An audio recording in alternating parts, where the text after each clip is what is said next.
বৃষ রাশির নবম অংশের স্বরূপ হল জাতক জাতিকা গণের জীবন অন্তত মসীময়। যৌবনের সীমা অতিক্রম করার আগেই তার এই জীবন যাপনের ক্ষেত্রে সম্বরণ করিয়া থাকেন। মেষ রাশির ক্ষেত্রে এই লগ্নে জাতক জাতিকার মানসিক অবস্থা সুখকর নয়। জীবনে প্রতিটা ক্ষেত্রে তারা মানসিক এবং শারীরিকভাবে জর্জরিত।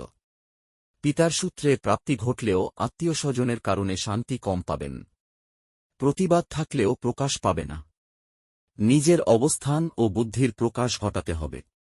ছোটখাটো কারণে সাংসারিক সমস্যা। আর্থিক দিকে ক্ষেত্রে ভালোই চলবে। চলাফেরায় সাবধানতা অবলম্বন করা দরকার। বৃষ রাশির ক্ষেত্রে এই লগ্নে জাতিকার এই সপ্তাহটা মানসিকভাবে ভুগবেন। আর্থিক অবস্থা ভালোই থাকবে। নিজস্ব উদ্যোগে কিছুটা ভাষা পাবেন। গৃহ সংক্রান্ত বিষয়ে বেশ কিছুটা শান্তি অনুভব করবেন। ভালোবাসা এবং প্রেম সংক্রান্ত বিষয়ের গোপনীয়তা রক্ষা করবেন। বিবাহ সংক্রান্ত বিষয়ে বিশেষ চিন্তার যোগ। প্রাপ্তিস্থান ভালো। মিথুন রাশির ক্ষেত্রে এই লগ্নের জাতক জাতিকার বুদ্ধিমান এবং বাহ্যিক ক্ষমতা থাকলেও তার প্রকাশ ঘটবে না। আর্থিক দিক থেকে উন্নতির যোগ। ব্যয়ের চাপ থাকবে। কোনো রকম উদ্যোগ হতে পারে।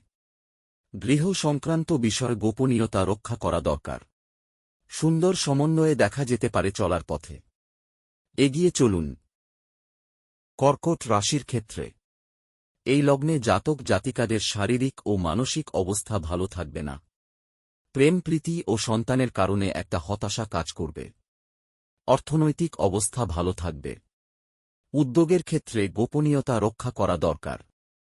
গৃহ সংক্রান্ত বিষয়ে বিশেষ শান্তির যোগ। অবৈধ সম্পর্ক থেকে সাবধানতা অবলম্বন করা দরকার। ভাগ্যস্থান শুভ। কর্মে সঠিকভাবে পরিচালনা করা দরকার। আয়স্থান শুভ। প্রতিভার বিকাশ সংক্রান্ত বিষয়ে অসুবিধা। সিংহ রাশির ক্ষেত্রে জীবনের প্রতিটা পাওয়ার ক্ষেত্রে সময় ভালো চলছে। অর্থনৈতিক বিষয় গোপনীয়তা রক্ষা করা দরকার। নারী সংক্রান্ত বিষয় থেকে সাবধান। অংশীদারি সূত্রে অর্থপ্রাপ্তি। কোনো রকম আর্থিক নিবেশ থেকে অর্থপ্রাপ্তি। আর্থিক বিকাশের ক্ষেত্রে আপনার বুদ্ধিমত্তা কাজ করবে। সন্তানের ক্ষেত্রে একটু মন ক্ষুণ্ণ হতে পারে। চিন্তার কিছুই নেই। কন্যা রাশির ক্ষেত্রে জীবনে ভাগ্যের পরিবর্তন হতে চলেছে। নারী সংক্রান্ত বিষয় থেকে সাবধান। আয়ের ক্ষেত্রে শুভ সূচনা।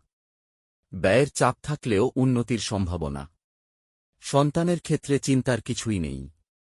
সংসারে এই মুহূর্তে আপনার গুরুজনরা আপনার পেছনে শত্রুতা করছে।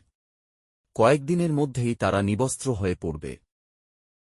তুলা রাশির ক্ষেত্রে এই লগ্নে জাতক জাতিকা নিজেরা সাবধানে থাকবেন। বন্ধুবান্ধব আত্মীয় স্বজন পেছন থেকে শত্রুতা করবে। কর্মসংক্রান্ত বিষয় অর্থ নিবাসের সম্ভাবনা। কারোর সাহায্যে এই সকল বিপদ থেকে উদ্ধার পাবেন। সন্তান বন্ধুবান্ধবদের ব্যবহারে নিজেকে অসহায় বোধ করবেন। কর্মস্থানে দৃষ্টি দেওয়া দরকার। ভাগ্যের উন্নতির যোগ। বৃশ্চিক রাশির ক্ষেত্রে শারীরিক অবস্থা ভালো থাকবে না। সাবধানতা অবলম্বন করুন। আর্থিক বিকাশের সুযোগ আসতে পারে। কোনো রকম প্রচেষ্টা সফল হতে পারে। হঠাৎ প্রাপ্তির সম্ভাবনা।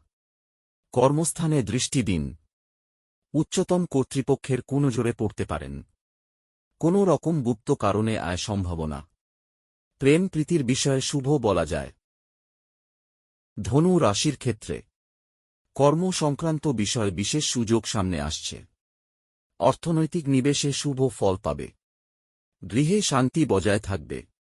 একাধিক সন্তানের আগমনের সংকেত পেতে পারেন। সরকারি উদ্যোগে লাভবান হওয়ার সম্ভাবনা। স্বামী বা স্ত্রীর স্থান শুভ। মায়ের কারণে মানসিক আঘাত পেতে পারেন। অকারণে ব্যয় সংকেত যা বিপদের সম্ভাবনা। মকর রাশির ক্ষেত্রে বাস্তববাদী হওয়া সত্ত্বেও নিজেদের ক্ষেত্রে ভুল করে বসে। আর্থিক অসুবিধা না থাকলেও মানসিক হতাশা নিয়ে বই বেড়াতে হবে। গৃহে শান্তির অভাব। সন্তানের ক্ষেত্রে চিন্তা থেকে মানসিক হতাশায় পরিণত হবে। চলাফেরার সাবধানতা অবলম্বন করুন। গৃহ সংক্রান্ত বিষয় থেকে আয়ের সম্ভাবনা। কুম্ভ রাশির ক্ষেত্রে আয় বৃদ্ধির নতুন করে কোনো উদ্যোগ নেওয়ার সম্ভাবনা। লেখালেখির কাজের চাপ বাড়বে। গৃহে একটা দহনের পরিবেশ থাকবে, যার ফলে মানসিক হতাশা নির্দেশ করে। সন্তানের ক্ষেত্রে চিন্তার কিছুই নেই। রক্তচাপজনিত কারণ থেকে সাবধানতা অবলম্বন করা উচিত। কর্মস্থানের শান্তির অভাব। হাতে বা কাঁধে যেন চোট আঘাত না লাগে। মীন রাশির ক্ষেত্রে এই লগ্নে জাতক জাতিকাদের আয় এবং ব্যয় চাপ থাকবে। কিভাবে কমাতে হয় এ বিষয়ে খুবই দক্ষ। জীবনে উত্তেজনা বিভিন্ন বিষয় থাকবে। শরীরের হাত এবং পায়ের দিকে প্রতি চূড়ান্ত নজর দেওয়া উচিত। সামাজিক ক্ষেত্রে সুনাম বা দুর্নাম থাকার সম্ভাবনা। সন্তানদের নিয়ে বিশেষ চিন্তার যোগ। সরকারি ক্ষেত্রে এদের যোগ্যতার বাইরে উন্নতি। স্ত্রীর অসুস্থতার দিকে নজর দেওয়া দরকার। কথা বলায় এবং চলাফেরার ক্ষেত্রে সাবধানতা অবলম্বন করা দরকার। নিজের শান্তির জন্য কাজ করুন। লোক দেখানোর বিষয়গুলো থেকে দূরে থাকুন।